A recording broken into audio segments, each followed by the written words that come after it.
Well, hello to all my friends at the Retail Association of India. It's great to be with you for a few minutes today and have a chance to share a few thoughts from our perspective here in the United States.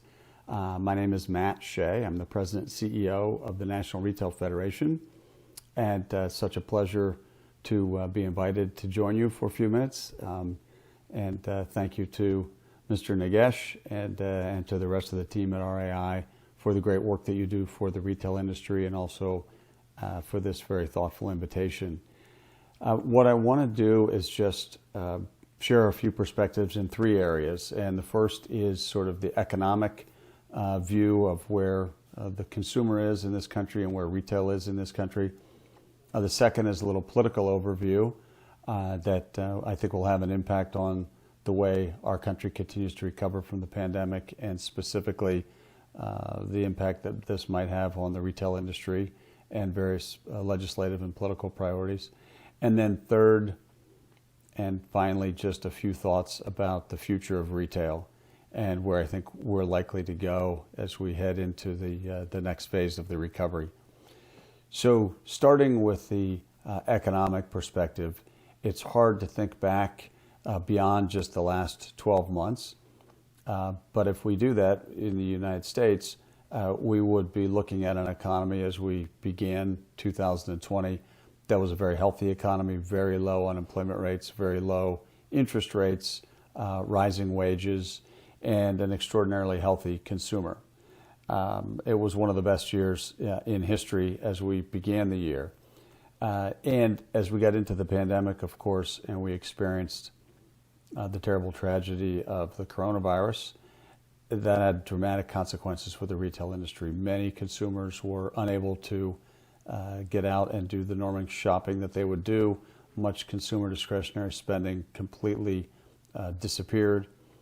And for retailers that were positioned in certain parts of the market and categorized by certain characteristics by state and local authorities here in the U.S., many of those businesses were in extremely challenging shape.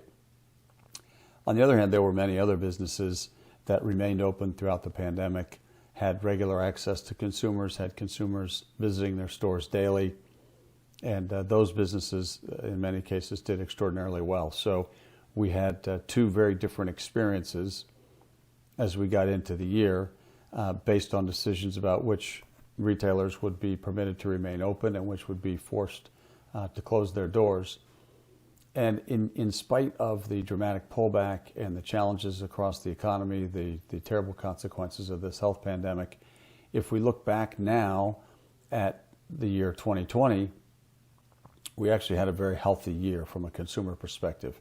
And while there are individuals who had different experiences, very radically different experiences, on the whole and in the aggregate, consumers in the United States are very, very healthy. And sales for calendar 2020 were one of the best in history. In fact, we saw retail sales expand by almost 6% over 2019. And we saw the holiday season, the November, December, the last 2 months of the calendar year, grow by almost 8%. And as we've already begun this year, retail sales for the month of January were up by another 6%. So consumers continue to spend. Obviously, they're spending in different categories. They're spending more on their homes, more on technology, more on exercise equipment and comfort kinds of items, whether those are certain kinds of clothing or small appliances for home.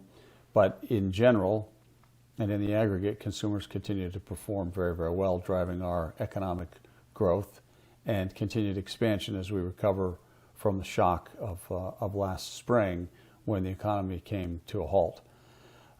As we look ahead to the coming year, we have a new party in control of the White House. We've got new party control in the United States Senate.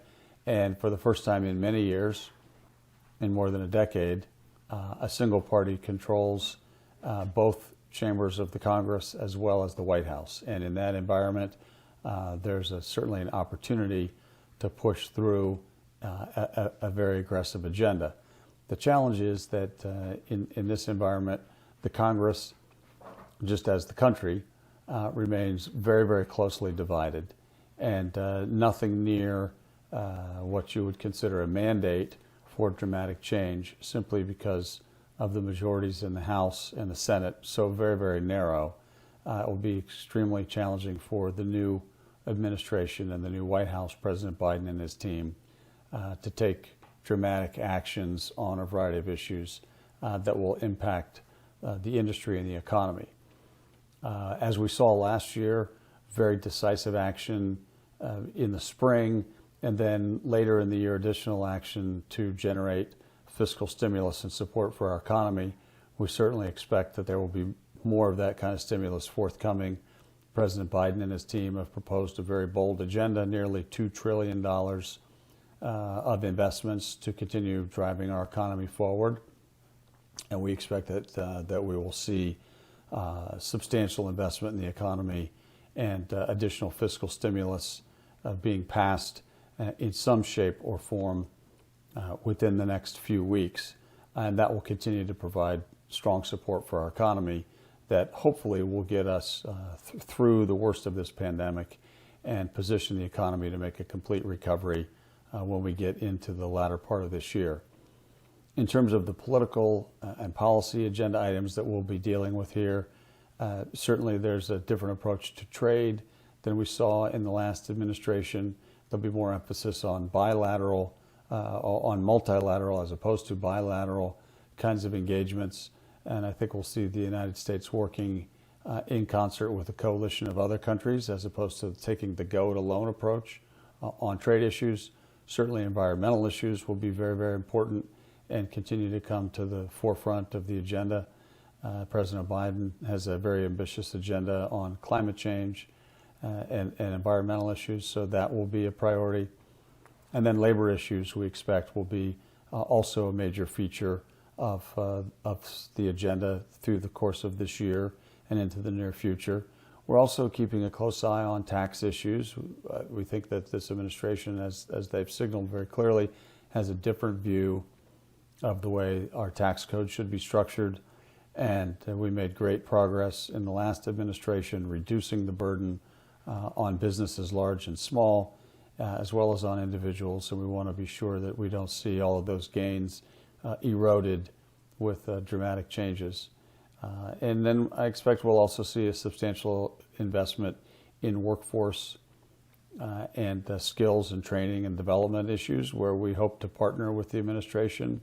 But all of these things take a back seat to beating the pandemic and fighting through the coronavirus. That is the number one issue on the minds of all of our members. It's very clear that's the number one issue on the mind of the president.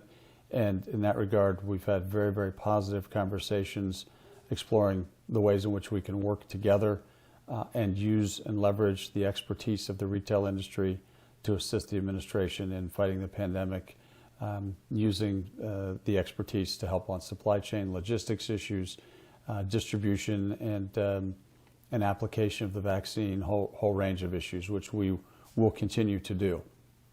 As we look ahead to the rest of this year and beyond and the impact on the retail industry, I think we can make a number of observations. The first of which is that the retail industry has changed fundamentally and dramatically and permanently. And many of the habits that consumers acquired over the last 12 months will become permanently changed behaviors, whether those are shopping more online or pursuing curbside pickup of goods or same-day, next-day delivery of various items. But all of the new ways in which consumers engaged with retailers over the course of the last year will have profound and lasting consequences for the industry.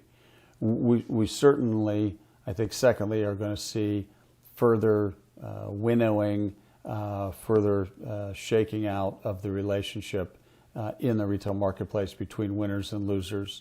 And there's no question that there were a number of companies, brands, small brands, medium brands, as well as large brands that were clear winners from the pandemic, who were able to engage with their customers in new ways, were able to deliver service, value, convenience, safety, product assortment, pricing in ways that will create great brand loyalty going forward. And so the distribution of customer loyalty is going to be very different as we go forward. And then I think just third and finally, the continued emphasis on digital engagement and the blending of the physical and the digital experience in ways that we've talked about quite a bit, but we've never really seen anything quite like what we saw in the last year.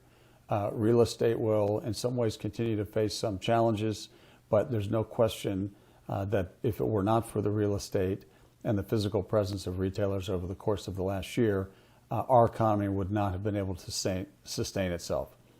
So retailers and consumers are looking at the physical experience in new and different ways and how they can enhance that experience with digital channels, and similarly how the digital experience can be enhanced with physical experiences. So I think we'll continue to see that blending, that hybridized experience in an even more visible way. And I think there's a great deal of opportunity ahead for further, certainly disruption and transformation, but maybe more to the point, reimagination of the experience for consumers, which at the end of the day will be beneficial both to individual consumers, to communities, and to our economy as a whole. And we are looking forward to working with our members to explore that and to be part of that new future, and doing so in a healthy and safe way as soon as quickly as we possibly can. I hope that you all have a very successful conference. I want to thank Mr. Nagesh again and the entire team at the Retail Association of India for the kind invitation. It's a pleasure to be with you virtually, digitally, and I will look forward to hearing more about your conference. And in the meantime, I want to share our very best wishes to all of you for your friendship, support, and loyalty to the NRF. And we look forward to seeing all of you again very soon. Thanks again for the invitation. Be well and have a great conference.